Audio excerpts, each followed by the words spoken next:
He's mine. He's mine. Oh, Ninja Squid. Bro, what do I tell you, bro? Yep. Just being a bitch. Just being a bitch. Cervixes. That's the starter pack now. Top 500 logo, 10 attack, Ninja Squid.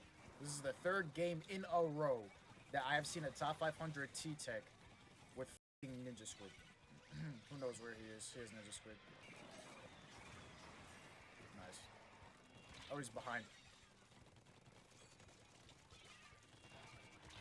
And, oh, if he didn't shoot that, if he didn't throw that bomb down, he would have died.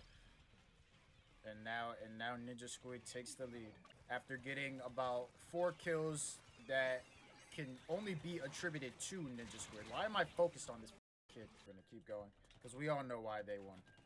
It's okay. It's okay. That's not a team issue. That victory can be summed up to one factor and one factor alone. Yo.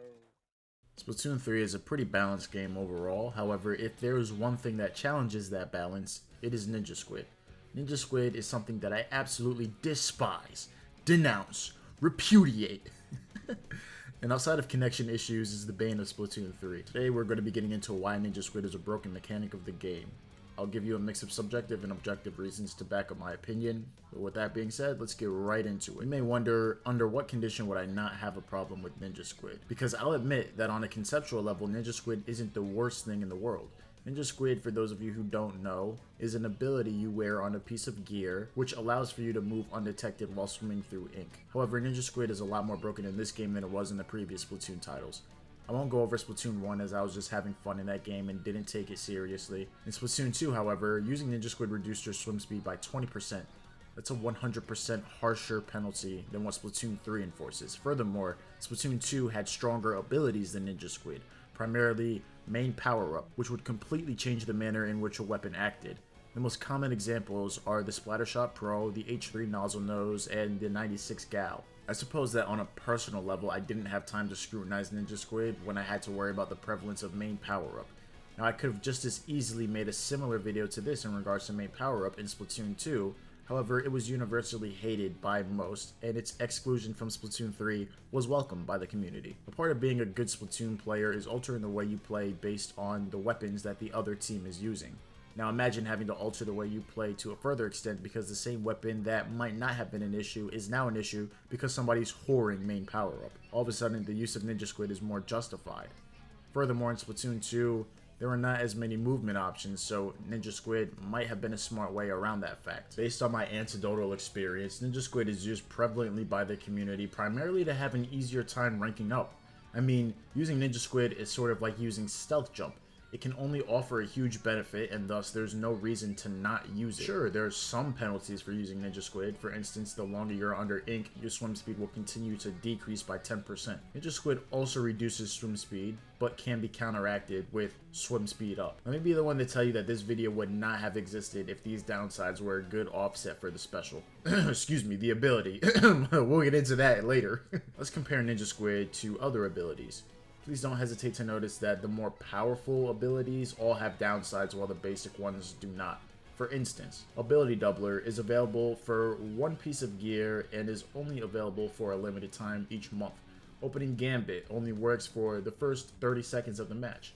Stealth Jump will only work on distant players and will be pointless if the enemy is close enough to the jump spot.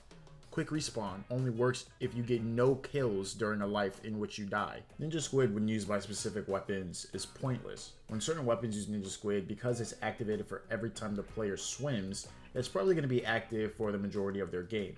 I can't be mad, for instance, when a Splatling or a Sniper uses Ninja Squid because it's not going to do anything for them. I don't mind the former, the Luna Blaster, the Splatana Wiper, the Aero Sprays, the Splatter Shit Nova, and the Stringers using Ninja Squid because their weapons are either so bad that they need the buff Ninja Squid provides, or the buff that Ninja Squid provides isn't synergetic with the weapon. Everything else, however, makes the weapon ridiculously broken. If any shooter, normal blaster, Splatana Stamper, Dually, Slosher, and especially Roller, besides the Dynamo, uses Ninja Squid, you know exactly what you're doing. And I don't mean to make you feel as though you're committing a crime for using an ability in a video game. However, like I said, you know what you're doing. You're trying to boost your likelihood of winning and thus creating a more favorable game environment for yourself at the expense of everybody else. I don't think it's fair that you get to skip the part where you have to exemplify good movement and positioning in order to get a kill. I also don't think it's fair that a significant portion of the game is now made easier for you because you're too afraid to actually play the game. For instance, I don't think it's fair that I can be mid-gunfight with someone who can dive into ink and go around me without me being able to have the slightest clue about where they'll end up. I never liked how me and my teammates would get flanked by a person using Ninja Squid when we would have no prior indicator other than wall hacks to know where that person was. I never thought it was fair how you can get around the map undetected or essentially for free without any real consequence. Now, just because you use Ninja Squid doesn't mean you'll automatically win a game. However, there is definitely a discrepancy between what a player with Ninja Squid and someone who has a scrotum, excuse me, I'm sorry, a non-Ninja Squid user is able to get away with. Furthermore, Ninja Squid is the only ability which works for pretty much the entire game. All the other abilities work for very specific instances. Intensify action works if and when you squid roll or squid jump. Quick respawn only works when you die and get no kills during that life. Sub resistance up only works when an enemy throws a bomb close enough to you. Comeback works for 20 seconds after a death and only boosts specific abilities. Drop roller works when you land from inkjet or jumping to an ally or a beacon. Haunt makes the player who killed you visible through walls under extreme and very specific circumstances. Ink resistance when walking in enemy ink. Ink saver main when using your main weapon.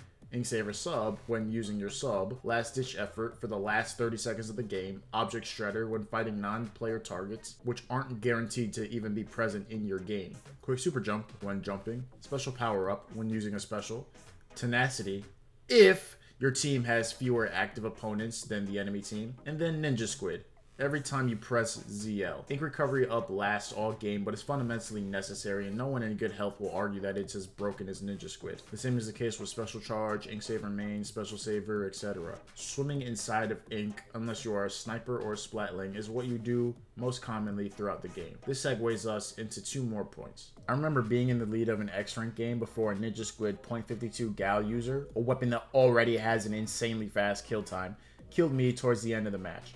This wasn't the issue, as me being alive isn't contingent on the outcome of the game, although it feels like that most of the time. The problem is that the person next to me also didn't see the gal, for obvious reasons, and after the .52 gal killed the other kid, not only was half of the team down, our half was covering a good portion of our defensive area of the map. So with us gone due to an invisible player only becoming visible when it was too late, they proceed to flank the rest of the team due to them overtaking our advantageous position for free. Before I know it, I see the wipeout pop up on my screen, and now with the entire team in our spawn, they're able to get the lead and then the knockout. Now, I'm not saying that this is going to happen when one person uses Ninja Squid. This is an outstanding circumstance, yes, made possible because someone wanted to use the ability. However, that doesn't mean it will be a common occurrence. What is pretty common when fighting Ninja Squid players, however, is that multiple people on your team won't be able to see them. What's also pretty common is them having a severe advantage when close up. Since I'm a shooter main, I understand the importance of being able to track your opponents. This is because beyond A rank, people will move out of the way when being shot at. But being able to become undetectable when being shot at is another story. So like I said, being able to bypass the part where you need to build good movement in order to be competent at the game applies here.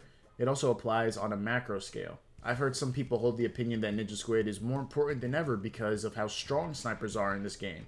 As a veteran of the series and someone who is well above average, let me be the one to tell you that Ninja Squid is not necessary for fighting good snipers or backlines.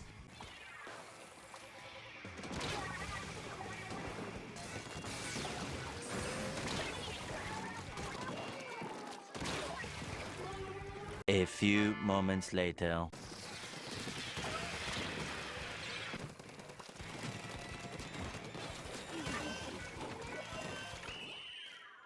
It's called the use of sub-weapons, pushing out at the right time, establishing enough ground for you to ink on for movement, and of course, good game sense.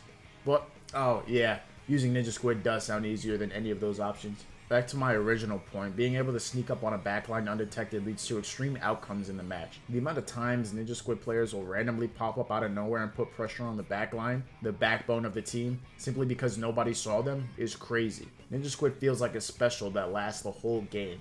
We've already come to the conclusion that Ninja Squid is stronger than any ability chunk, but to me, it feels like a special that lasts the entire game. I often look at Zipcaster and compare it to Ninja Squid. Both allow the players to cover extreme distances without much consequence, unless you mess up someone in your trajectory. The difference being, Zipcaster actually ends. I mean, obviously I'm joking and saying they're the same, but there are definitely glaring similarities. In conclusion, Ninja Squid is a crutch. It's glaringly more overpowered than any of its other gear ability counterparts. It's also not essential, or as I will say in the heat of a game, unnecessary. Abilities such as Ink Saver Main is more essential as it adds balanced versatility to the gear ability system and the game as a whole. It's sort of like extended clip in a Call of Duty game. Ninja Squid, however, is not essential because with the development of skill, you can play without Ninja Squid just fine. Can you say the same about other gear abilities? Of course. However, the other abilities give slight boosts to your gameplay, but unlike Ninja Squid, doesn't fundamentally change it for the majority of the game length. Ninja Squid, aside from swim speed up, is the only ability that is strong enough to make a visual difference on the enemy screen, a testament to its power. The difference between the two is that it takes a very high number of swim speed up to make the enemy team play differently because of it. Ninja Squid negates the demand for good movement and positioning decisions and allows the player a higher likelihood of getting the drop on an opponent from a micro to a macro scale. Personally, I believe 90% of the people that use Ninja Squid are carried by the ability, getting away with moves and kills that they could only dream of without it. Again, personally, I want the reason for my success in this game to be based on my aim, my movement, my decision making, and overall skill. The use of Ninja Squid would preclude me from doing that, as it is a very broken ability given the enhanced movement of this game. That's why, outside of using very weak and awkward weapons, I do not glorify the use of Ninja Squid. But guess what? I'm not everybody else. If you main Ninja Squid and watch this video, please, by all means, continue to do it. I just wish for two things to happen. I hope that Nintendo recognizes that Ninja Squid is not in a great place. Maybe the swim speed ups shouldn't cancel or negate the effects Ninja Squid has in terms of making the swim speed slower. The second thing is for those who use Ninja Squid. I'm not attempting to demonize the use of Ninja Squid, just bring awareness to the idea that those who are using the ability are forgoing the development of skill, as your skill is now predominantly contingent on the use of a gear ability. Ninja Squid is a shortcut, and when you play against it too often, it becomes detestable. Right? It's fine. Okay. Ninja Squid again. And then he gets another special ability. A second special ability. Interesting. I didn't know you were allowed to have two specials. Like, look at this, bro. Like, I don't care. Like, in those situations, I would have died regardless of them having Ninja Squid or not. That was one shot. I don't care. But it's like when you magically appear out of nowhere, and I would have saw you otherwise if you didn't have Ninja Squid. That shit is so annoying. It's like cheating.